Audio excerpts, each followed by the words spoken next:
Sorry, me again. Hands up if you've ever given to charity. Hands up if you've ever had doubts, concerns, or questions about where your charitable money has gone. Yeah, it's not the most opaque system.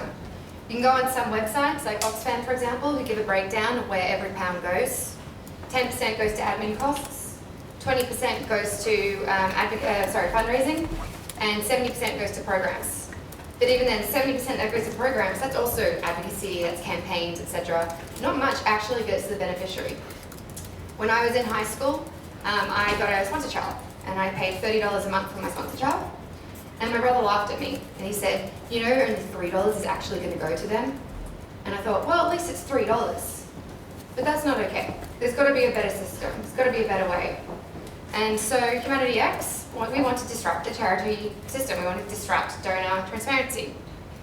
We can't get rid of charities in total because they're not bad people. They just run up way too big costs with admin, advocacy, campaigning, etc.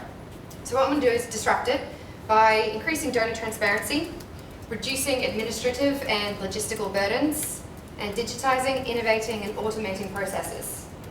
So what I've done is I've got a user case, an actual story. So a friend of mine who is an international criminal lawyer was doing her master's research in Uganda. She was interviewing victims of the LRA, widows of victims of the LRA in Ugandan slums. And what she realized, like me, was that these people aren't going to get any justice from the international criminal justice system. She realized that these women, what they really needed was an opportunity to run their own business, to make money, so that they could support themselves and their children. So she quit her job and created a jewelry business and allowed these women to make their jewelry and make money from it. But it wasn't enough money for them to send their children to school.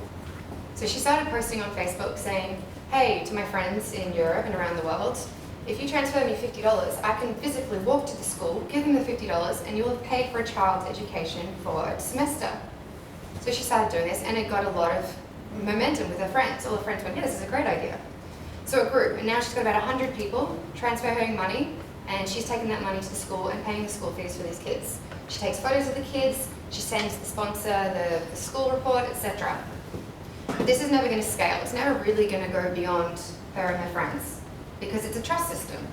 These people know her and they trust her to take the money to the school. But strangers don't. So what I want to know is how can we make a system where this kind of transfer can happen, but without relying on a person to physically be there and walk the money to the school? Not to mention the fact that when the money's transferred, she then sends it through Western Union and they take a huge commission from it. She also uses a GoFundMe campaign that takes 8% commission. Also, the school doesn't have a bank account, so she's doing this with cash, and then she's taking photos of everything, manually putting it in Excel spreadsheets and sending it back to the sponsors. So I'm sure there's got to be a system, there's got to be a technology innovation, something that can disrupt this system and make it more efficient. So I want donor transparency. I want donors to know that when they get their money, they can see where it goes. They can see that their $10, of course there's going to be some administrative fees somewhere. Someone has to process this. So maybe they give $10, $2 is going to go to admin fees, but the $8 they can see goes directly to buying a child's school uniform. So donor transparency, everyone can see where their money's going. Automating administrative and logistical things. We don't need people pressing buttons all the time. Why can't a computer do it? Why can't a machine do it? And we need to design this system taking into account issues like the school might not have a bank. There might be infrastructure issues, there might be cultural issues. So we need to look at this through a humanitarian on-the-ground lens. And what we really want to do is make sure that ultimately this is going to encourage donations. There's no point running the system if it's just going to maintain the status quo. We want to see whether or not this will encourage more people to donate and see actual more money get to the beneficiary.